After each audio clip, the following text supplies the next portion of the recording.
Assalamualaikum warahmatullahi wabarakatuh. Waalaikumsalam. Al-Mukarram Ustadz, bagaimana hukumnya bila investasi digital koin? Lebih spesifiknya lagi adalah cash.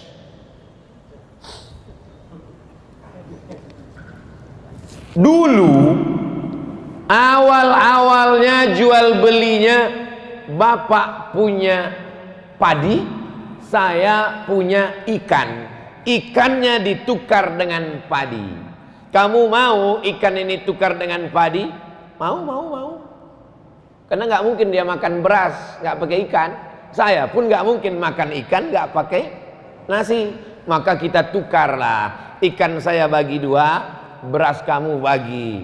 Akhirnya setuju. Maka jual beli ini disebut dengan barter, bukan barcode. Ini yang paling tua, namanya barter.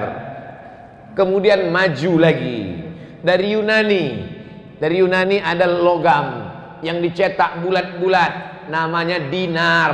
Orang Yunani menyebutnya dinar. Sampai ke kota Makkah, sampai ke kota Madinah, dia disebut sebagai dinar. Tidak lagi pakai barter. Saya punya dinar, saya bisa beli apapun dengan dinar ini. Bisa beli tanah, bisa beli onta, bisa beli gandum pakai dinar. 1 dinar itu 4,25 gram emas.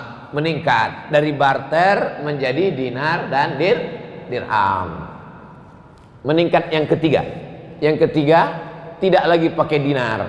Dinar tidak bisa lagi dibawa. Karena kalau sampai saya bawa dinar sekarang, habis saya dikejar maling. Wah, itu ada dinar. Pakai cincin emas aja sekarang dirampok orang. Bukan diambil emasnya, sama jari-jarinya dia potong. Barter, di atas barter dinar, di atas dinar. Ini yang ketiga, keluarlah apa yang disebut dengan uang kertas.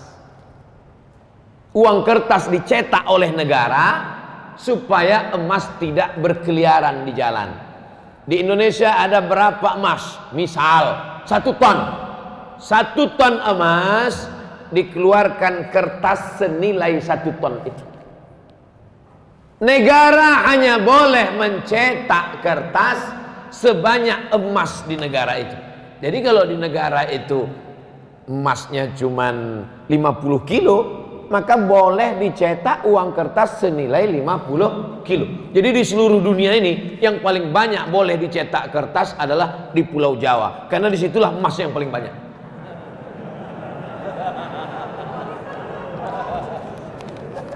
Lalu kemudian Amerika mencetak kertas lebih banyak dari emas yang ada di negaranya. Ini yang pertama kali melanggar di dunia ini, Amerika. Dia cetak kertas, ternyata nilai emasnya tidak sebanyak itu. Di Amerika itu emas tidak terlalu banyak. Kenapa sekarang emas paling banyak di Amerika? Bukan dari tanah Amerika. Emas itu dibawa dari Papua. Karena dia punya perusahaan di Papua. Dia sedot emas itu dia bawa.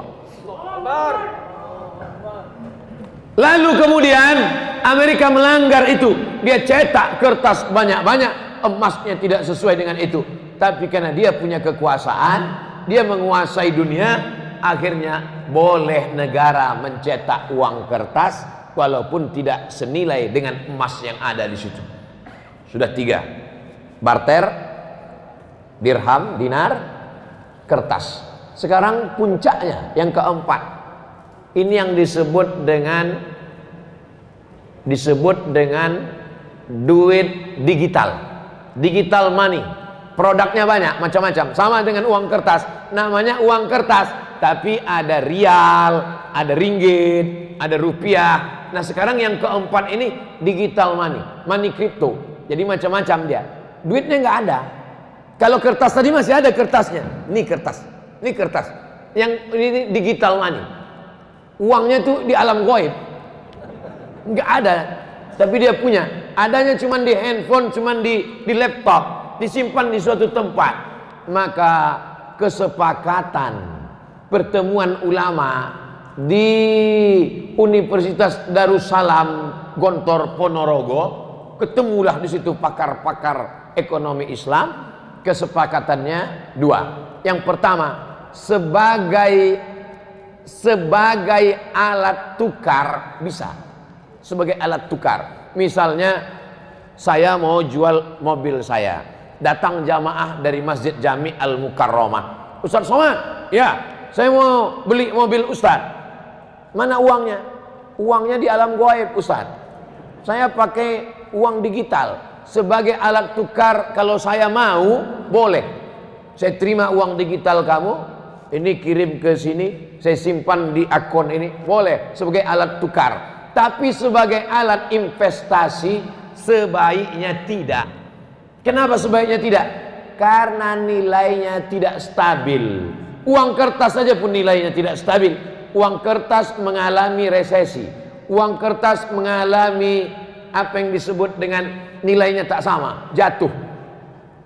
Harga kambing zaman Nabi dengan zaman sekarang pakai uang dinar sama, karena emas itu stabil. Makanya orang sekarang berbondong-bondong menyimpan emas. Emas tetap naik. Emas dulu 1 gram 500.000, sekarang emas sudah 1 juta. Nanti berganti zaman, berganti. Sedangkan uang, makanya kalau ada orang minjam uang, saya pinjam uang kamu 100.000 tahun 2020, dibayar tahun 2030 dengan 100.000, mau apa enggak? Saya enggak mau, karena dalam 10 tahun itu terjadi inflasi, nilai uang itu jatuh. Tapi kalau emas tidak jatuh, emas stabil.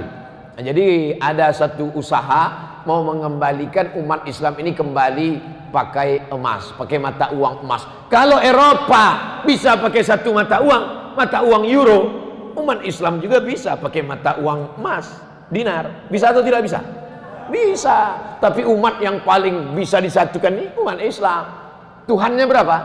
1. Qul huwallahu ahad. Nabinya berapa? 1. Asyhadu anna Muhammadan Rasulullah. Kiblatnya berapa? 1. Orang Islam sholat arahnya di dunia ini cuma 1. Tapi yang paling sulit disatukan umat Islam. Subuh aja udah kulai. Satu pakai kunut, satu enggak kunut. Satu pakai usolli, satu enggak. Yang satu telunjuknya gini, yang satu gini-gini. Betul? Nah, makanya kita jaga persatuan. Masalah sepele-sepele ini jangan sampai merusak persatuan. Kesimpulannya, money crypto, uang digital sebagai alat tukar oke. Tapi sebagai investasi, beberapa pemain money crypto kehilangan uang. Bapak Ibu ikut tak berita? Si fulan artis terkenal kehilangan uang digital karena kehilangan karena sebagai alat investasi. Nah ini paham?